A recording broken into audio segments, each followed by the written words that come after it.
Bonsoir, nous sommes au Collège des Bernardins pour un nouveau mardi dont le thème est celui à la fois de l'image de Dieu et de l'image de l'homme dans la représentation qu'en donnent les arts dans l'Antiquité, en Orient particulièrement, et au Moyen-Âge, du côté occidental et latin de notre tradition. Nous sommes en effet dans ce cycle des mardis des Bernardins dans les questions disputées.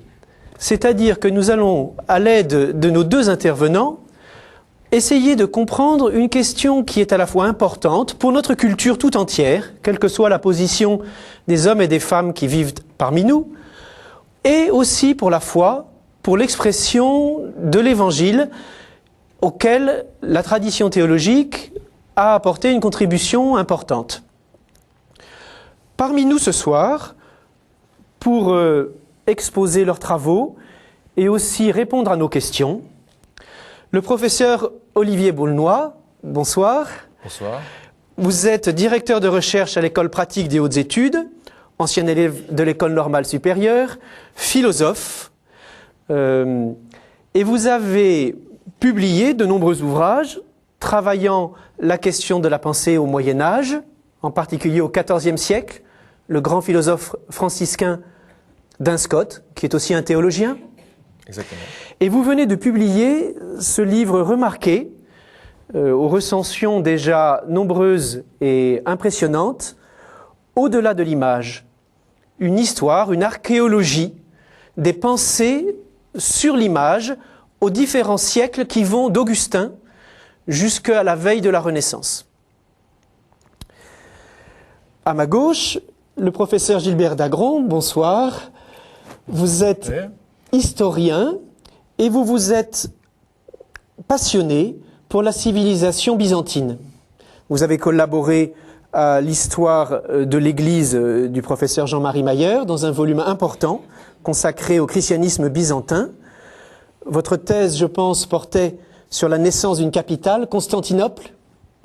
Et aujourd'hui, vous venez vers nous avec un livre qui est une merveille d'érudition, une merveille de clarté, où vous examinez une question qui est au cœur de la représentation byzantine de l'image et qui est héritée aussi du monde antique et païen, c'est important de le dire, nous allons le voir, sur décrire, peindre le lien de ces deux activités. Eh bien, nous vous écoutons. Le livre d'Olivier Boulnois est une très belle et large synthèse sur le visuel au Moyen-Âge.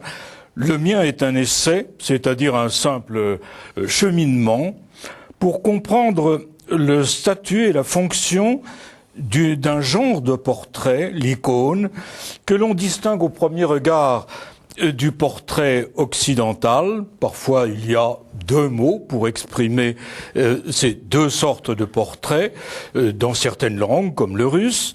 L'icône, qu'elle représente un saint personnage ou un souverain ou un défunt, et plus schématique, plus typologique, ses formes et ses sujets sont codifiés. Le portrait occidental, lui, est plus imaginatif, plus achevé, et il est l'œuvre d'un peintre qui y appose sa signature.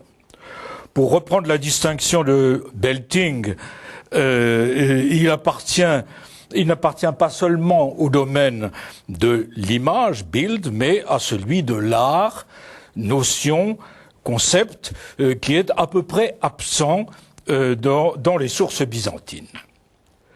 J'ai abordé ce sujet du portrait iconique par deux voies, par la théologie et par la pratique picturale, avec l'espoir que ces deux voies se croisent.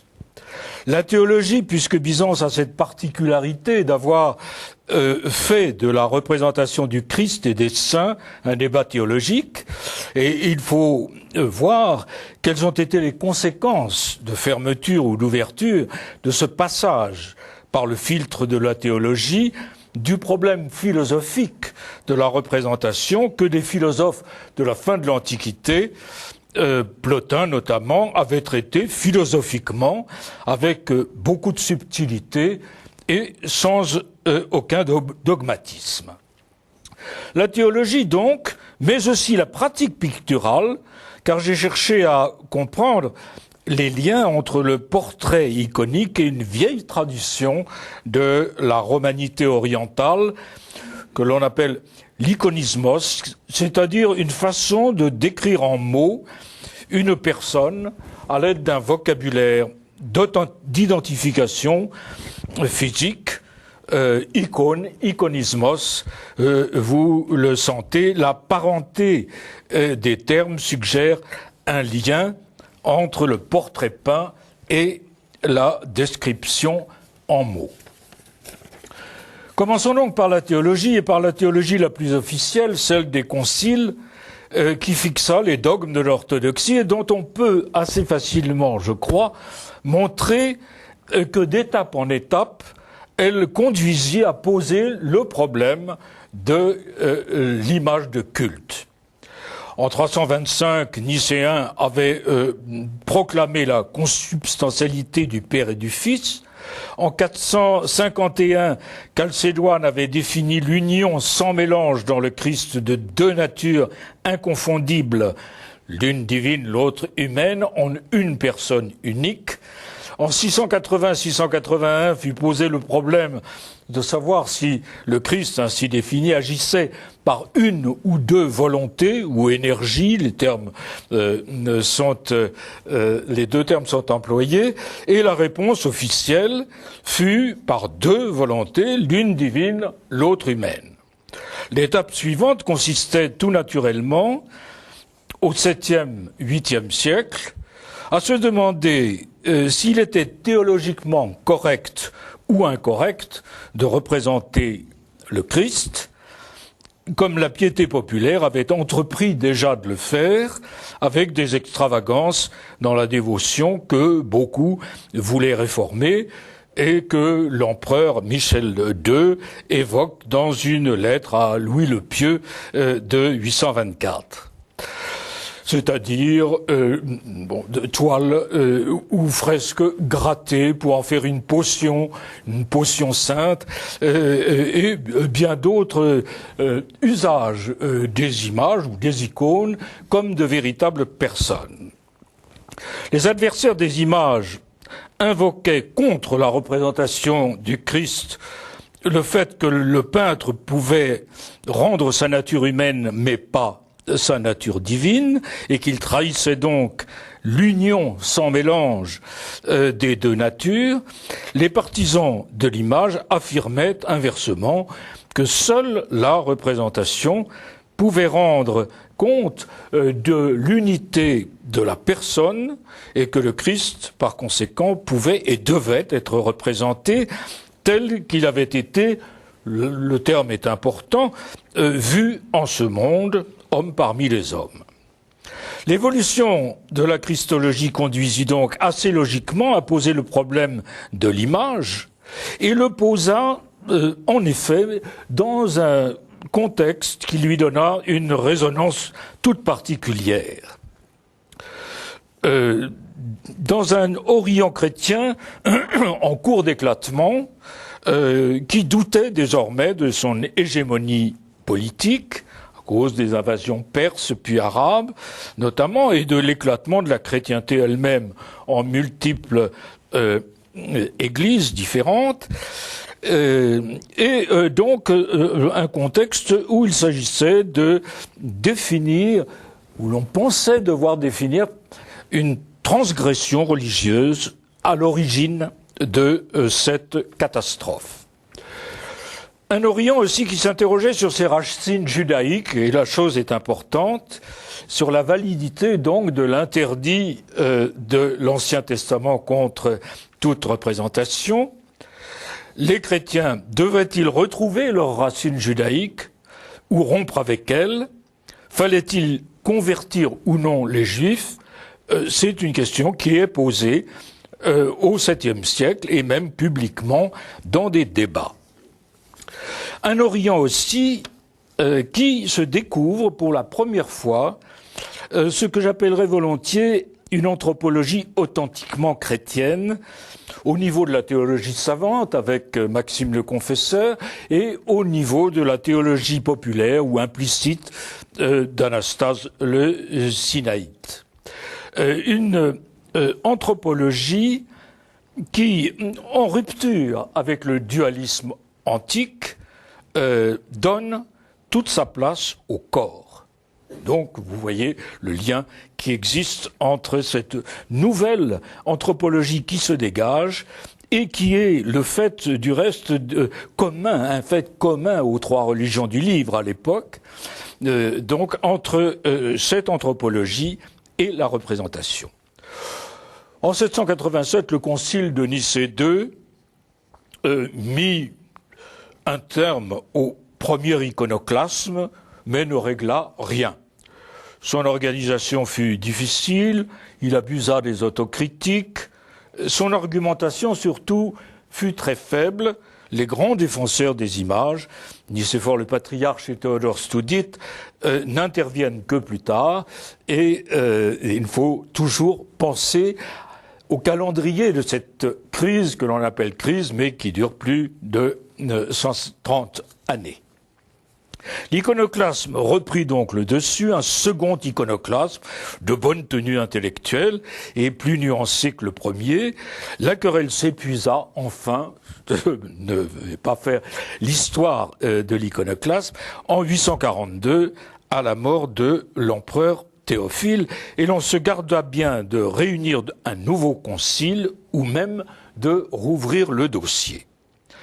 Un texte commémoratif, le Synodicon de l'orthodoxie, encore récité dans les églises orthodoxes une fois par an, se contenta de crier victoire et de lancer des anathèmes contre une hérésie qui fut, et c'est important de le noter, considérée à l'époque comme la dernière des grandes hérésies, preuve de cette continuité de la christologie qui aboutit à l'image et, j'allais dire, à un problème quasiment insoluble en termes de théologie proprement dite. Si l'on s'en tient aux décisions de 787 et 842, on peut dire que la réflexion philosophique, puisque nous en revenons à ce problème, philosophique sur l'image, fut brutalement interrompue, malgré l'usage que firent Nicéphore le patriarche et Théodore Stoudite de quelques concepts aristotéliciens.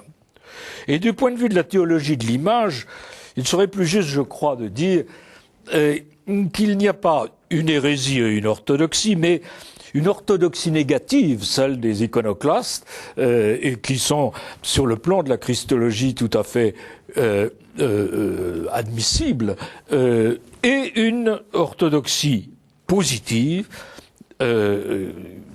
qui impose l'image. Mais en mettant les enjeux très hauts, la théologie a permis un formidable retournement, un renversement qu'elle seule pouvait, je crois, accomplir. Je reviens au problème de savoir si le passage par la théologie a eu des effets sur la conception même de l'image. L'image figurative qui était au dernier rang, derrière les mots, derrière les figures de l'Ancien Testament, et derrière le Fils, évidemment, image du Père, dans la hiérarchie des similitudes données par le Pseudo-Denis, simplifié par Jean Damascène, passa d'un coup au premier rang. Les saintes images, qui étaient seulement tolérées comme livre des illettrés, selon l'expression consacrée, devinrent d'un coup l'expression la plus directe du divin, l'affirmation nécessaire et suffisante de la vérité et de la foi. Le problème... Si je vous comprends, c'est l'histoire de la théologie qui a donné naissance à un nouveau statut de l'image qui n'existait pas auparavant. En effet, mais la théologie, je parlais de la théologie dogmatique, je crois qu'il faut insister sur ce renversement qui ouvre tout d'un coup, au-delà de la philosophie, une perspective inattendue dans laquelle la représentation s'identifiait à la réalité et le refus de la représentation à une négation de la réalité. Celui qu'on refuse de représenter, on le nie, dit un évêque de l'un des conciles favorables à l'image. Le culte des images fut défini comme relatif, relationnel, comme une vénération plutôt qu'une adoration pour éviter l'accusation d'idolâtrie. Mais malgré ces prudences, des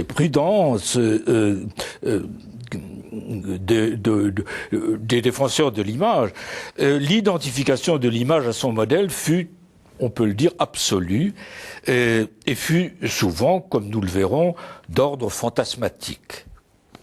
Tel est le renversement que permettait seule la théologie. Et si l'on oublie la crise d'iconoclasme pour considérer la pensée orthodoxe dans sa continuité vivante, on y voit une ligne directrice que bien d'autres avant moi ont exprimée. L'incarnation n'a pas permis seulement de voir Dieu, de le représenter, elle a rendu sa visibilité au monde. Dans une hiérarchie qui va des hommes aux anges sans discontinuité et des anges à Dieu. Cette visibilité est conçue comme paradisiaque. Le Christ, nouvel Adam, revêtant, si j'ose dire, l'image de l'homme, a rendu possible la déification de l'homme, et là-dessus, ce terme de déification n'est pas excessif dans la théologie orthodoxe, et on trouve des expressions qui surprennent dans des auteurs audacieux, comme Siméon, le nouveau théologien. Nous serons Dieu par adoption de Dieu, consubstantiels à Dieu en nature et en gloire, par notre esprit et par notre corps. Il y a là nous en restons à la théologie, mais passons maintenant, si vous voulez, à la pratique picturale. L'image finalement triomphe, mais dans un statut sublime, mais sous surveillance, et elle dut tenir compte finalement d'un certain nombre des objections de ses adversaires et même des définitions un peu restrictives de ses défenseurs, lesquels ne lui accordaient qu'une vérité relationnelle et distinguer l'image de son support matériel et limiter en principe son culte à la vénération. Le portrait iconique garde, me semble-t-il, une part de la négativité qui lui venait de la crise iconoclaste elle-même, c'est-à-dire des arguments iconoclastes.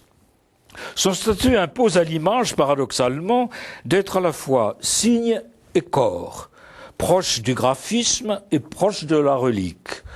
Elle doit être plate, sans épaisseur. Elle ne doit ni porter ombre, c'est-à-dire faire illusion, ni créer un double. Elle est rivée au nom de celui qu'elle représente, nom qui l'authentifie comme un sceau et qui est nécessaire à la consécration proprement dite et suffisante pour la consécration de l'icône. Voilà.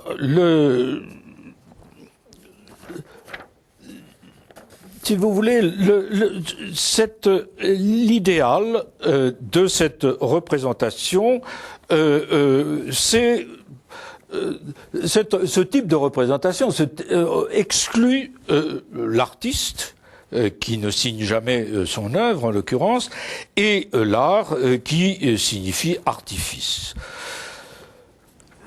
Donc, nous avons ici la clé de une espèce de logique de l'autoportrait que l'on voit bien à travers ces images dites akeiropoietes, mais aussi à travers toutes les histoires exemplaires qui montrent le peintre impuissant à peindre son modèle et le modèle se substituant à lui. Je pense qu'après nous avoir entretenu ainsi de la technique de l'image qui est propre à la naissance de cette image née de la théologique, vous aurez envie de nous parler de la manière dont il faut la recevoir, dans quel lieu et comment. Et ce que je vous propose, c'est que nous gardions ce bon plat de résistance qui nous permet à nous aussi de nous interroger sur notre accueil des images aujourd'hui, où et comment, après avoir entendu Olivier Boulnois et nous proposer la manière dont au Moyen-Âge et au Moyen-Âge latin, après Augustin, on a pris eu des directions à la fois semblables et différentes des solutions de l'Orient. Oui, alors ce qui est très frappant, c'est que on a affaire à un univers qui, tout en étant chrétien lui aussi, a une toute autre problématique. Et c'est une des choses qui m'ont un petit peu poussé à écrire ce livre, c'est que bien souvent on n'apercevait le Moyen-Âge que par rapport à la doctrine byzantine de l'icône et notamment par rapport à la définition de Nicée II que Gilbert d'Agron vient de rappeler. Alors, nous sommes ici au Bernardin, et c'est particulièrement remarquable dans la grande nef de pierre du rez-de-chaussée. C'est un magnifique exemple d'art cistercien. Nous sommes dans un lieu où, selon l'esprit de Saint-Bernard, le monastère était tout entier dépouillé, sans images ni décor. Donc il y a une certaine tendance dans la pensée médiévale qui proscrit les images, au moins dans les monastères. C'est la pensée de Saint-Bernard. Et puis, on voit qu'il y a, bien entendu, des pratiques totalement différentes. Un quasi contemporain de Saint-Bernard, l'abbé Suger, est à l'origine de la naissance du gothique, puisque c'est lui qui fait construire la basilique Saint-Denis, laquelle est pleine de sculptures et ornée de vitraux. Donc on a dans les pratiques apparemment un grand écart entre, mettons, celle de Saint-Bernard et l'art gothique par exemple. Donc on pourrait penser qu'il n'y a pas de doctrine unifiée au Moyen-Âge, ou au moins que lorsqu'il y a une doctrine, c'est des positions totalement opposées. On peut même estimer, certains auteurs l'ont estimé, qu'il n'y a pas de doctrine du tout au Moyen-Âge. Et que donc, finalement, si ça a été un tel essor de l'art, c'est parce qu'il n'y avait aucune doctrine. Par exemple, c'était la position du grand historien de l'art, André Chastel, qui a écrit des articles tout à fait admirables, en particulier un article sur l'audace, la liberté d'oser qui était concédée, c'est tout à fait exact, on a des textes là-dessus, la liberté d'oser qui est concédée à l'artiste dès le Moyen-Âge. Et il extrapolait à partir de cela en disant qu'il n'y avait pas de doctrine de l'image au Moyen-Âge. Donc vous voyez, je pense que personnellement, quand j'ai abordé l'étude de la doctrine de l'image au Moyen-Âge, il y avait au fond deux pôles. Il y avait un pôle qui disait il n'y a pas de doctrine du tout de l'image, ou bien il y a des doctrines extrêmement contradictoires, donc il n'y a pas d'unité au moins de la pensée médiévale. Et puis il y a un autre pôle qui disait il faut penser le Moyen-Âge, au moins à partir du Concile de Nicée II, à l'aide des outils de la pensée byzantine et à l'aide des définitions théologiques du Concile de Nicée II. Or, il me semble que ce n'est ni l'un ni l'autre. À savoir que, il me semble que d'une part, il y a une doctrine relativement cohérente, même s'il y a aussi une effervescence, des débats extrêmement abondants et très riches. Enfin, il y a une certaine unité de structure, un socle commun qu'on peut arriver à discerner, et donc il y a une certaine unité doctrinale, et il me semble que c'est justement cette unité doctrinale qui laissait possible la liberté de l'artiste, ne fût-ce que parce que on était assez indifférent à la forme matérielle des images. Et donc, d'une certaine manière, ça prévoyait ou ça laissait possible la liberté de l'artiste. Et il me semble que d'autre part, on ne peut pas s'en tenir on ne peut pas juger le Moyen-Âge latin à l'aide des outils de pensée de la pensée byzantine, notamment à partir de la doctrine théologique de l'icône, qui a été, il faut bien le dire, extrêmement mal reçue au début dans le monde latin. Et donc, dans cette manière de portraiturer l'Orient et l'Occident, il y a la liberté, l'image sans écriture, ou le lien de l'image et de l'écriture? Comment se rattache la doctrine et la possibilité de rendre libre l'image? Quel est le rapport entre écriture et image, si l'image est tellement libre? Alors, il me semble qu'avant d'en venir là, il faut insister sur l'idée qu'il y a vous voyez, le problème de l'écriture et de l'image, ça va être un sujet de débat avec des solutions différentes. Donc avant d'aborder les solutions différentes, je voudrais revenir un petit peu à ce qui pourrait constituer le socle commun de la tradition latine. Je crois que le socle commun est donné par l'influence de saint Augustin, qui est une bibliothèque, qui est un océan de doctrine, et qui était maintes fois cité au Moyen-Âge. Et notamment, on citait très souvent une question de saint Augustin qu'on intitulait le traité de l'image. Alors, saint Augustin est d'abord convaincu d'une première chose qui va avoir beaucoup d'influence, c'est l'idée que l'essentiel est quelque chose l'essentiel est intelligible, que l'essentiel est transcendant, qu'il est au-delà du visible. C'est-à-dire que, bien sûr, nous ne pouvons avoir de connaissances qu'à partir des sens, à partir de l'expérience sensible. Nous sommes une âme unie à un corps, et toute notre expérience commence avec les sens.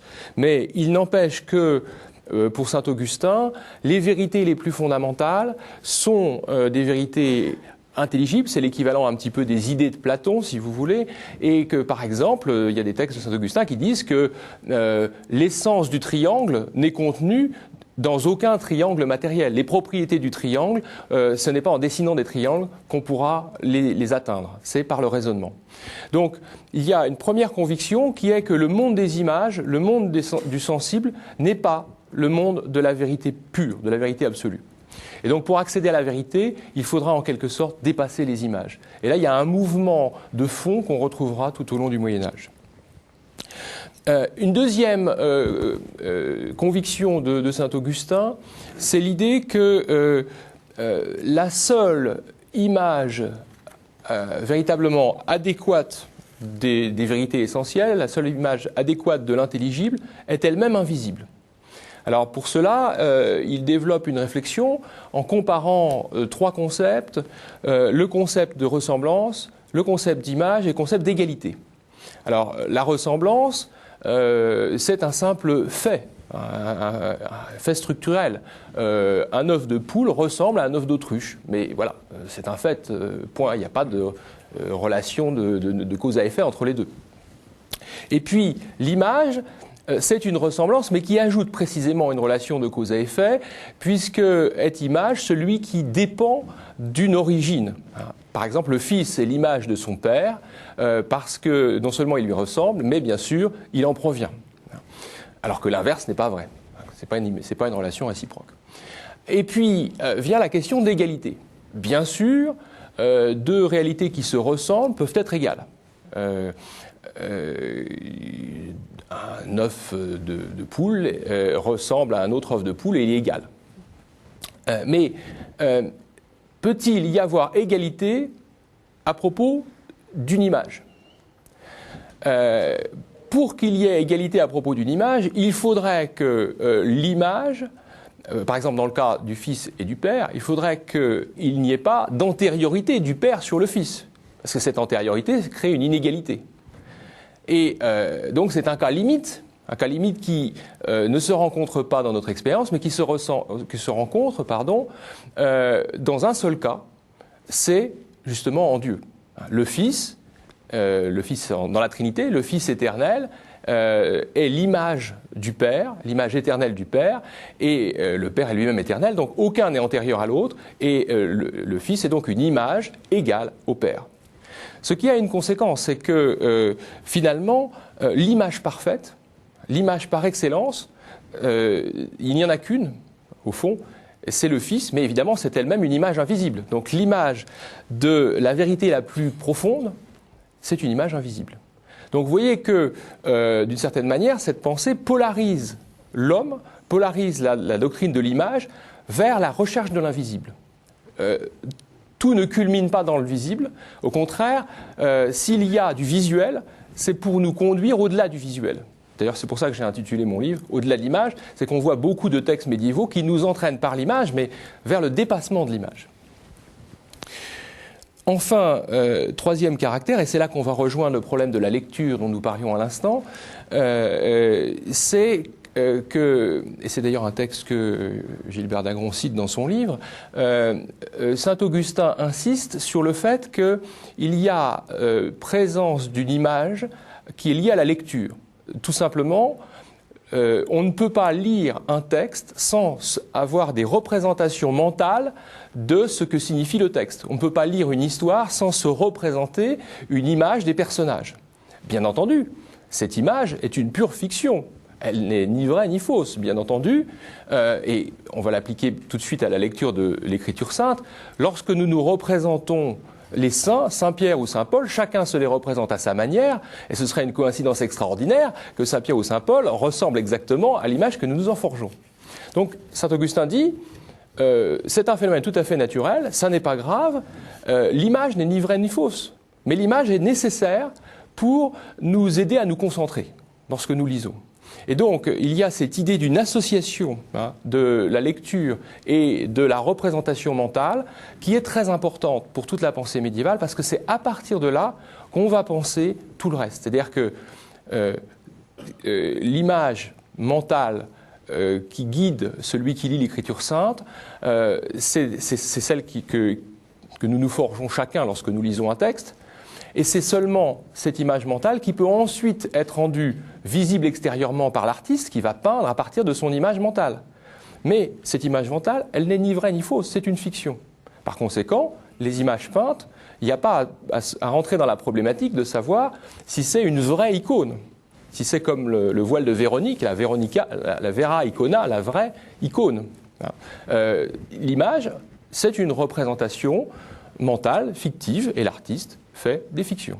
Et donc on n'a pas à chercher, par exemple, comme on peut le faire dans la pensée byzantine, vous l'avez très bien montré, quels sont les caractères, les types qui vont être le modèle de tel saint. Alors tel saint aura un front haut, tel saint aura tel autre modèle pictural. Ça ne veut pas dire qu'il n'y a pas de canons picturaux en Occident, mais c'est plus compliqué. La justification, c'est la liberté de l'artiste. Alors, on en vient alors au problème de l'articulation entre l'image et l'Écriture sainte. Il me semble que cette remarque de saint Augustin, le lien que nous faisons entre l'image et l'Écriture, explique aussi toute l'évolution ultérieure. Par exemple, ça explique la position de saint Grégoire le Grand, le pape, qui dit l'image... Alors saint Grégoire le Grand intervient lui aussi après une crise d'iconoclasme. Un évêque avait brisé des images dans son église. Et il intervient en disant il ne faut ni adorer les images, il emploie le mot adorer, ni les briser. Il faut les tolérer à titre disons, d'écriture pour les illettrés. Et pourquoi est-ce qu'il dit cela ? Précisément parce que celui qui sait lire, il fait lui-même l'association entre l'écriture et les images mentales, mais celui qui est illettré, on peut lui montrer les images, et puis il fera ensuite, on lui expliquera comment se fait l'association, s'il ne peut pas le faire lui-même. Donc ça a une dimension collective et sociale en réalité.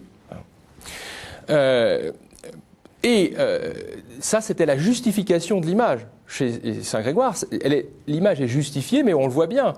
Elle est à un niveau inférieur par rapport à l'écriture. C'est par condescendance, par tolérance qu'on l'admet, mais l'idéal serait évidemment que les gens sachent lire pour forger eux-mêmes leurs images mentales. Et ceci nous permet de comprendre le renversement qui s'est produit avec Saint Bernard, dont je parlais tout à l'heure. Saint Bernard, il ne faut pas l'oublier, Saint Bernard autorisait les images dans les églises paroissiales. Pourquoi ? Parce que dans les églises paroissiales, les gens ne savent pas lire. Saint Bernard proscrivait les images dans les monastères. Pourquoi ? Parce que le moine sait lire. C'est même sa tâche principale. Sa tâche, c'est de méditer l'écriture sainte à longueur de journée. Et pour Saint Bernard, les images le distrairaient de sa fonction de moine. Donc, le même argument qui consiste à dire que l'image est secondaire servait à justifier l'image chez Grégoire le Grand, et il sert à rejeter l'image chez Saint Bernard. Donc il y a une continuité structurelle, même si ça aboutit à des positions inverses. Merci. Mais j'ai envie de demander alors à Gilbert d'Agron, qui connaît bien cet exposé de la doctrine occidentale de l'image, comment lui réagit avec la manière très différente dont l'image icône de la tradition byzantine et puis d'autres traditions ensuite se sépare et s'unit au langage, et comment l'icône est destinée à tous et peut-être plus encore aux théologiens qu'à l'inculte. Non, je suis frappé par des convergences avec l'Occident, beaucoup plus que par une spécificité orientale. Il est vrai que la manière dont l'icône se construit est assez particulière, et c'est pour ça que le parallèle avec les mots était assez instructif. C'est-à-dire que nous avons quelques textes, malheureusement trop peu nombreux, où on voit des descriptions mises dans la bouche de témoins supposés des personnes par accumulation de détails. Et ensuite, ces textes deviennent des manuels de peinture où, par accumulation de détails aussi, on fixe une norme pour représenter tel saint ou tel autre. Ça, c'est une approche alors singulière de l'icône, qui provoque ceci. On refuse à l'artiste, contrairement à ce que vous disiez, pour l'Orient, on refuse à l'artiste une liberté d'imagination que saint Augustin, vous l'avez dit, donne très largement, fondant ainsi, en échappant au problème de la ressemblance et en donnant une version, enfin, je veux dire, tout son essor à l'art, finalement. En Orient, le problème est un peu différent, c'est-à-dire que on construit une image. Ce n'est pas l'artiste qui le fait, et l'artiste est éliminé, au moins théoriquement, car si les icônes sont belles, c'est quand même grâce à l'art. Mais on demande à celui qui le regarde d'achever le tableau, c'est-à-dire de lui donner cette part supplémentaire d'individualisation qui permet à celui qui regarde, non pas à l'artiste, mais à celui qui regarde, de s'approprier le tableau et d'entrer en contact avec elle. Mais là, nous retombons sur quelque chose que M. Boulnois a fort bien analysé dans son livre, qui est cette manière d'utiliser l'image, d'intérioriser l'image pour en faire un point de fixation, j'allais dire, de la méditation, voire que ce soit l'image ou un souvenir ou une formule comme la prière du cœur en Orient qui est cela, c'est-à-dire une manière d'intérioriser quelque chose, d'en faire un point fixe pour une méditation intérieure qui permet de s'approprier finalement toute la richesse du monde. Et c'est vrai pour l'icône aussi. Le problème de la réception est clairement plus important que celui de la conception et de la fabrication de l'icône. Intérioriser l'image, Olivier Boulnois, est-ce que c'est la recréer ou se rendre capable d'en créer une différente? La question n'est pas simple. Il me semble que le monde latin insiste à sa manière, qui est différente, mais insiste aussi sur le fait de rentrer en soi-même.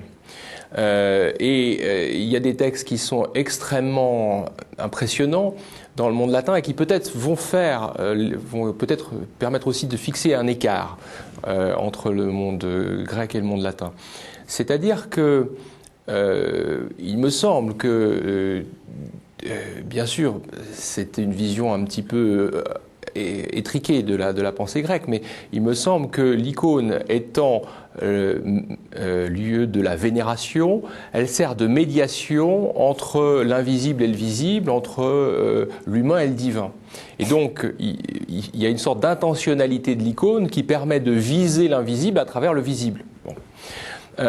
Dans le monde latin, certains penseurs reprennent cette doctrine, mais pas tous. Il y en a d'autres, peut-être plus augustiniens, qui disent que devant une image, qui disent précisément on ne vénère pas l'image, mais on vénère Dieu devant une image. C'est-à-dire que l'image est l'occasion de rentrer en soi-même et de concevoir le saint ou Dieu qui est représenté là, ou le Christ. Donc on rentre en soi-même, on médite ce que signifie l'image en réalité, parce qu'on en a en nous alors un concept, une image intérieure, et à l'aide de cela, on élève notre esprit vers Dieu. Donc c'est le mouvement augustinien par excellence, hein, passer de l'extérieur vers l'intérieur et passer de l'intérieur vers le supérieur, vers le transcendant, vers Dieu. Et ça, c'est quelque chose qu'on voit à l'œuvre, par exemple, dans les traités sur l'art de méditer, l'art de prier, aussi l'art de lire l'écriture, parce que ça se passe aussi comme ça. À propos de l'écriture, on se fait des représentations mentales, mais grâce à ces représentations mentales, on s'arrête et on médite et on s'oriente vers Dieu. Alors nous sommes au Collège des Bernardins pour cette rencontre sur l'image de Dieu, l'image de l'homme. Dans quelques minutes, nous prendrons congé des téléspectateurs de KTO Télévision et ceux qui sont présents au collège pourront poser des questions qu'ils peuvent déjà d'ailleurs écrire et qui seront ramassées, rassemblées. Mais je profite du temps que j'ai moi-même pour revenir sur une belle affirmation que vous avez eue, monsieur le professeur, quand vous nous avez dit que avec l'incarnation et la théologie de Dieu rendu visible, au fond, l'image célébrait aussi la création rendue visible. Comment expliquez-vous pour nous cette merveilleuse affirmation, la création rendue visible par l'incarnation elle-même, et donc par l'art? Précisément par l'incarnation comprise comme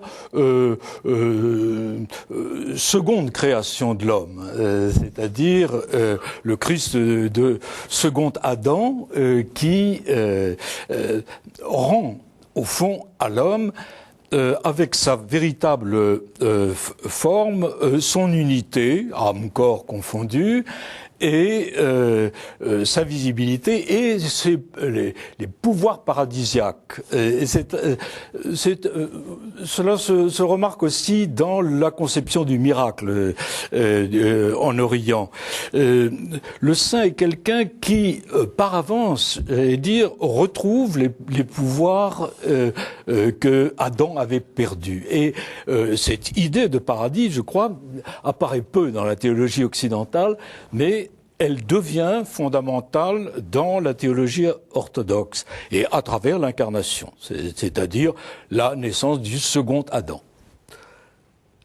Et comment alors comprendre que l'image n'accompagne pas l'histoire, mais aussi en évoluant elle-même à mesure que les saints se connaissent de génération en génération, ont mémoire de ce qu'ont fait les saints précédemment représentés dans l'icône. Comment se renouvelle?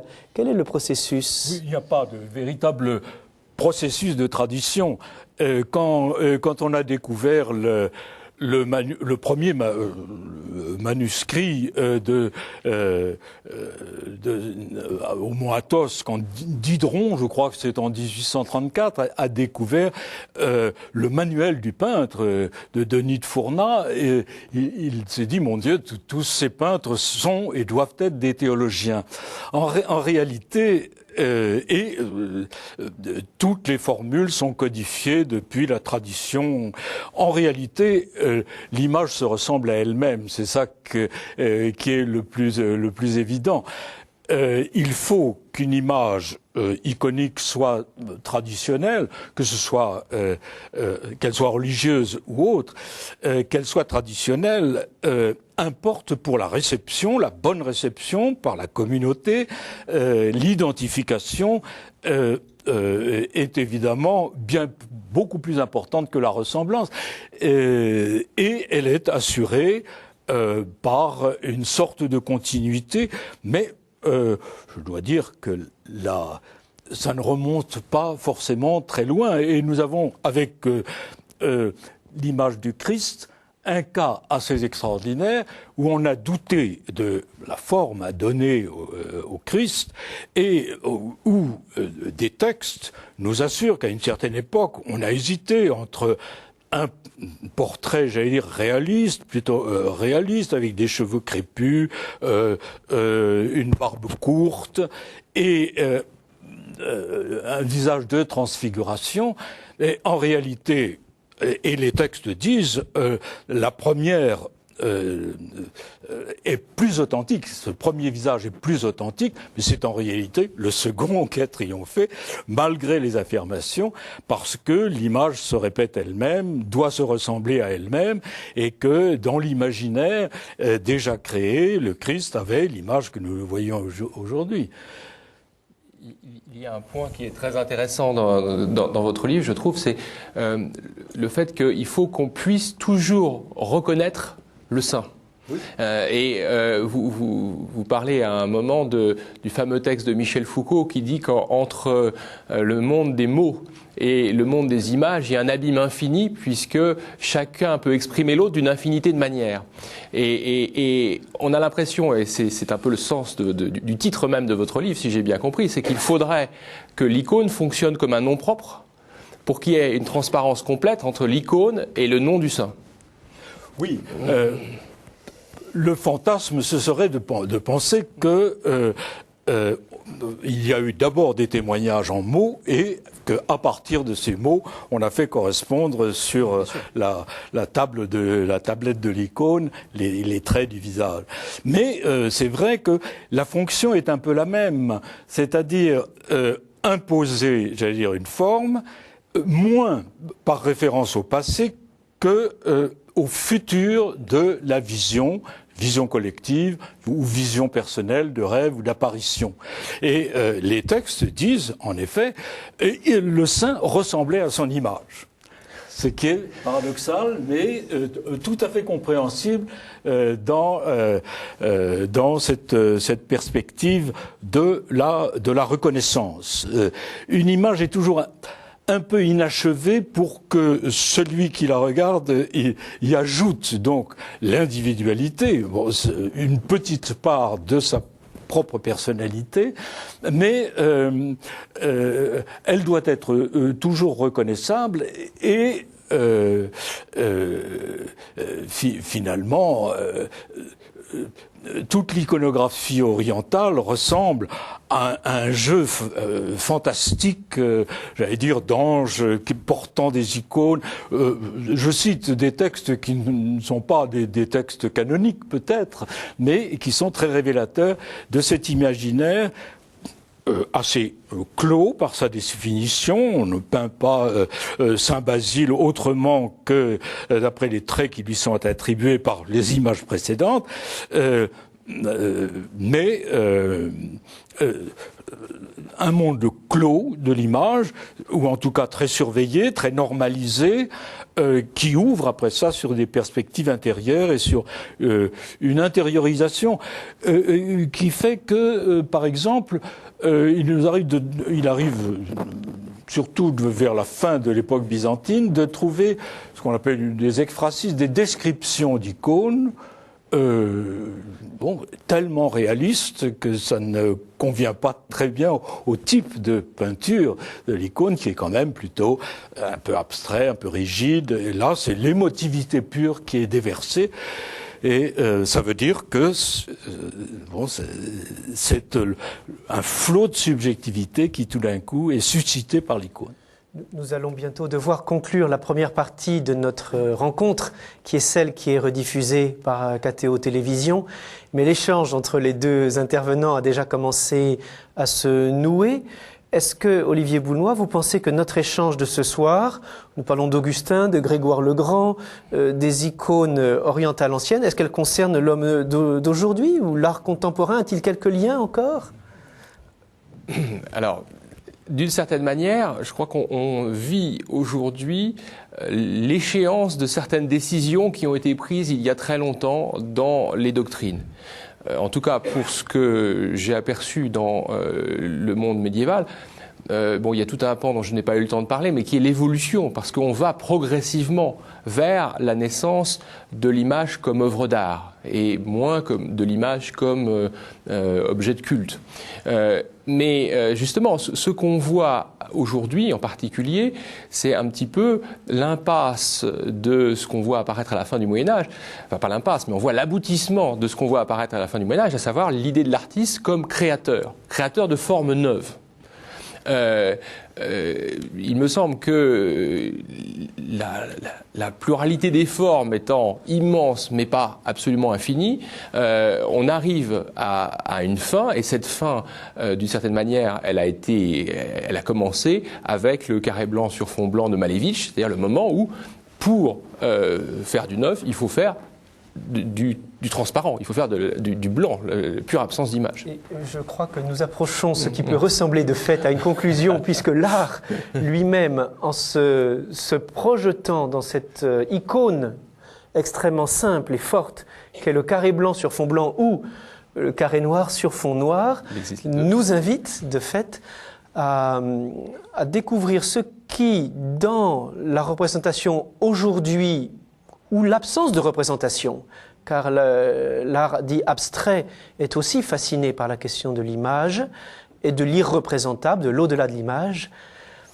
Il nous faut considérer que nous trouvons dans l'art contemporain des questions qui nous intéressent et qui relancent le débat ouvert aujourd'hui au Bernardin, par exemple, avec l'exposition de Claudio Parmigiani.